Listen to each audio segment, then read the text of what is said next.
اور ساتھ ہی اسے کہتی ہے کہ اس بات کا ذکر تم نے ریحان یا پھر خالہ امی سے نہیں کرنا۔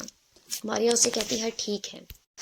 دوسری جانب بیبی اپنے میاں کو کال کرتی ہے تو وہ اس کی کال کو کٹ کر دیتا ہے۔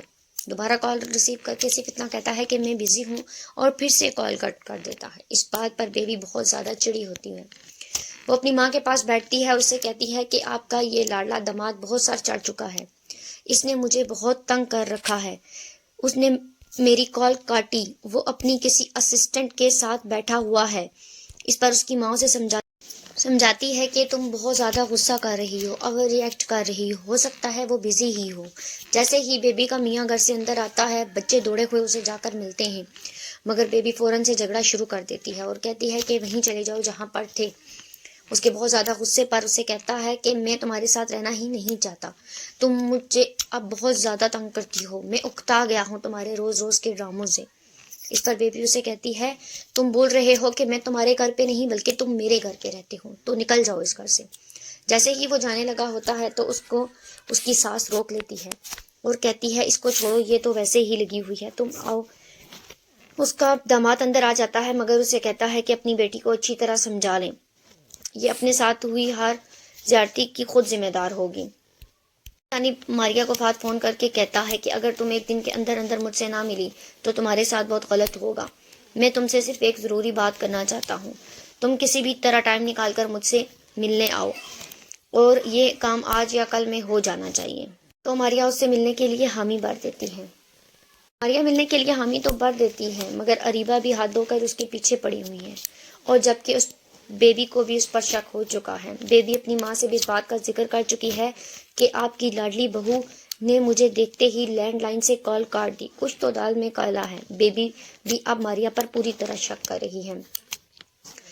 جب رات کو اسجد گھر آتا ہے تو بیبی اس کے پاس جاتی ہے اور اسے کہتی ہے کہ مجھے میرے میاں نے بہت تنگ کر رکھا ہے۔ وہ اسے سارا واقعہ سناتی ہے مگر اس پر اسجد اسے کہتا ہے تم خام خواہ غصہ کر رہی ہو، اسے کوئی ضروری کام ہوا ہوگا، کام کے سلسلے میں ہی اس نے اسسٹنٹ سے بات کی ہوگی مگر وہ کسی بھی طرح نہیں مانتی۔ اسجد اسے کہتا ہے حوصلے سے کام لو۔ وہ باتوں ہی باتوں میں اشارہ کرتے ہوئے اسجد کے سامنے ماریا کا راز بھی فاش کرنے کی کوشش کرتی ہے اور ماریا کو بھی یہ بات ظاہر کر دیتی ہے کہ وہ ماریا کے بارے میں اچھی طرح جانتی ہے۔ اریبہ اپنی خالہ امی کے کمرے میں بیٹھی ہوئی ہوتی ہے اور ان سے کہتی ہے کہ آپ تو نماز پڑھ کے بہت سی دعائیں کرتی ہیں، تو آپ نے کیا کبھی میرے لیے دعا کی؟ تو اس کی خالہ کہتی ہے ہاں، میں ہمیشہ دعا کرتی ہوں کہ خدا تعالیٰ تمہیں اولاد جیسی نعمت سے نوازے۔ تو اریبہ اسے کہتی ہے کہ چلیں اچھا ہے، میں مان ہی لیتی ہوں کہ آپ میرے لیے دعا کرتی ہیں۔ دوسرے دن صبح دونوں خالہ بانجی ڈاکٹر کے پاس جاتی ہیں۔ اریبہ ڈاکٹر سے پوچھتی ہے کہ کیا میں ماں بن سکتی ہوں؟ تو ڈاکٹر اس سے کہتی ہے ہاں کیوں نہیں، تم ماں بن سکتی ہو، میں تمہارے بھی کچھ ٹیسٹ کروں گی اور تمہارے شوہر کے بھی، دونوں کے ٹیسٹ ہونے کے بعد تم دونوں کا پراپر علاج کروں گی، خدا نے چاہا تو تم بھی اولاد کی نعمت سے ضرور نوازی جاؤ گے۔ ریحان ایک دن گھر آتا ہے تو کیا دیکھتا ہے کہ اس کی بیٹی اپنے بیڈ کے پاس نیچے فرش پر لیٹی ہوئی اپنی گڑیا سے باتیں کر رہی ہے۔ ریحان اس کے پاس جاتا ہے اور کہتا ہے کہ تم یہاں نیچے کیوں لیٹی ہو؟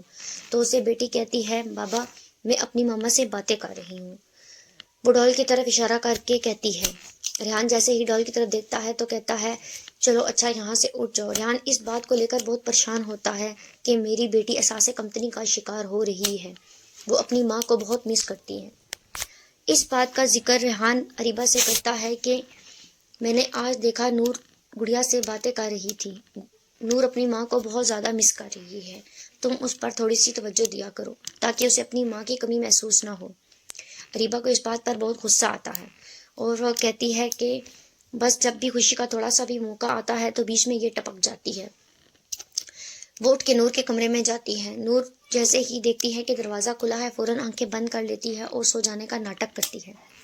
اریبہ اس کے پاس آ کر بیٹھتی ہے اور اسے کہتی ہے نور میں اچھی طرح جانتی ہوں کہ تم جاگ رہی ہو، اور اگر آج کے بعد تم نے اس ڈال سے باتیں کی تو میں تمہارے بابا کو لے کر جہاں سے ہمیشہ کے لیے چلی جاؤں گی اور تم کبھی بھی بابا سے نہیں مل پاؤ گے۔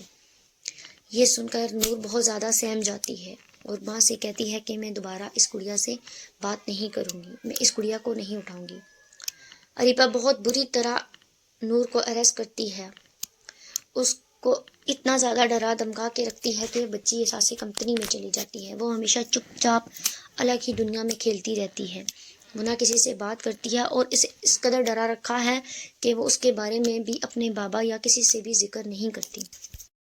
مزید اس ڈرامے کی نئی ویڈیوز کو دیکھنے کے لیے پلیز ہمارے چینل کو ضرور سبسکرائب کریں اور بیل آئیکن کو ضرور پریس کریں تاکہ آنے والے سب نیو ڈراماز کے بیسٹ سین آپ کے ساتھ شیئر کیے جائیں.